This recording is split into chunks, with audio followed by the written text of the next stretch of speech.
Hi everyone, welcome back to the channel. And today, we are going to be looking at an interesting question. Are your leadership decisions coming from fear or confidence? A lot of us like to think that all our decisions are made out of confidence. We're confident people. We're confident leaders.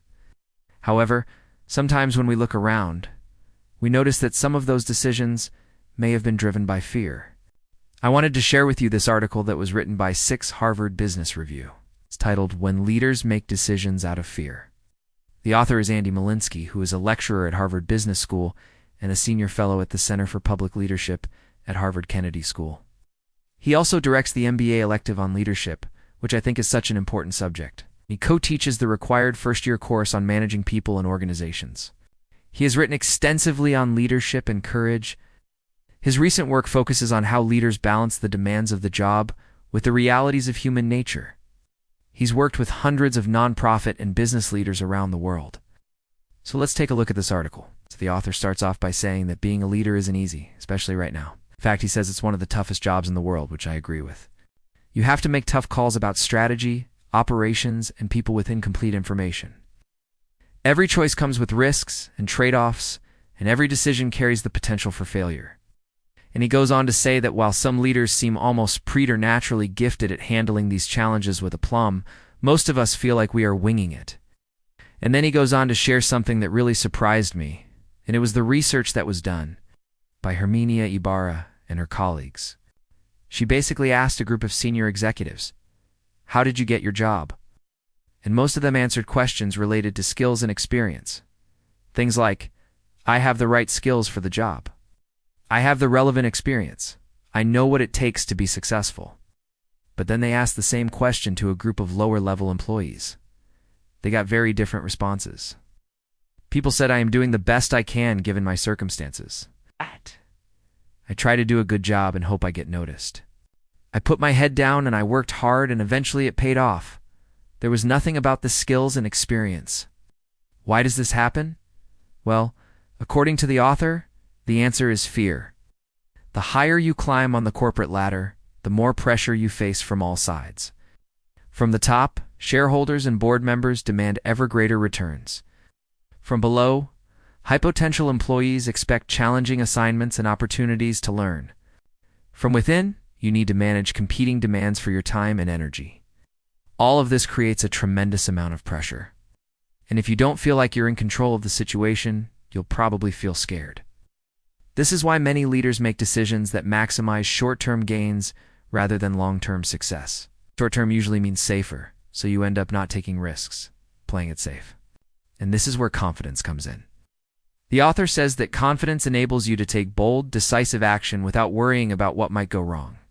Confident leaders cultivate this inner strength by confronting their fears head-on. Then he goes on to share 3 steps that confident leaders take.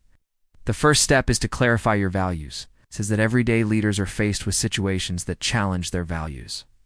Whether it's deciding whether to lay off employees in order to boost profits, or choosing which ethical suppliers to partner with, or deciding how much to invest in cutting-edge technologies that could disrupt existing markets.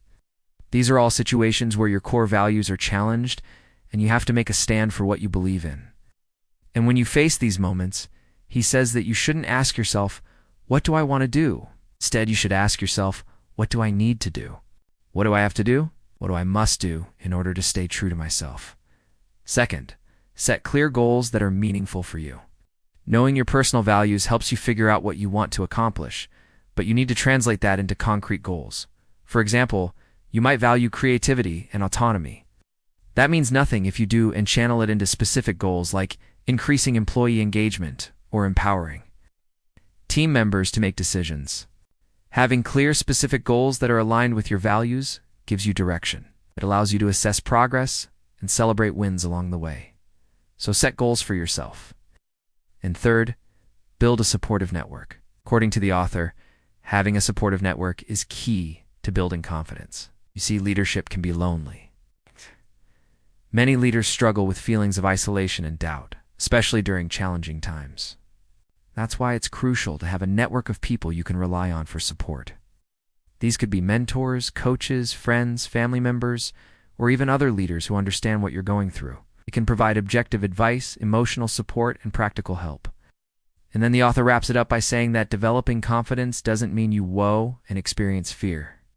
In fact, even the most confident leaders still feel afraid sometimes. But it does mean that when fear arises, you'll know that it's there to be acknowledged, not to be acted upon. When you know yourself better, when you have a clear sense of your values and goals, and when you VA built a strong support network, you can face your fears directly. So I wanted to share with you 2 takeaways from this article. The first takeaway is that confident leaders cultivate this inner strength by confronting their fears head-on. Now this means acknowledging your fears, understanding the root causes of those fears, recognizing the impact of fear on your decision-making, and taking steps to overcome your fears. Fear can paralyze us. It can prevent us from taking action and pursuing our goals. But when we acknowledge our fears and confront them head-on, we can break through that paralysis and move forward with confidence. This means facing our fears directly instead of running away from them. It means pushing ourselves outside of our comfort zone and taking calculated risks. By doing so, we can gain a sense of control over our lives and our leadership. Now, the second takeaway is that when you face situations where your core values are challenged, ask yourself, what do I need to do? What do I have to do? What do I must do in order to stay true to myself? Values are the guiding principles that help us make decisions and shape our behavior. When we are faced with difficult situations, it is important to stay true to our values and make decisions that align with our beliefs. By asking ourselves this question, we can ensure that our actions are guided by our values and that we don't compromise on what we believe in.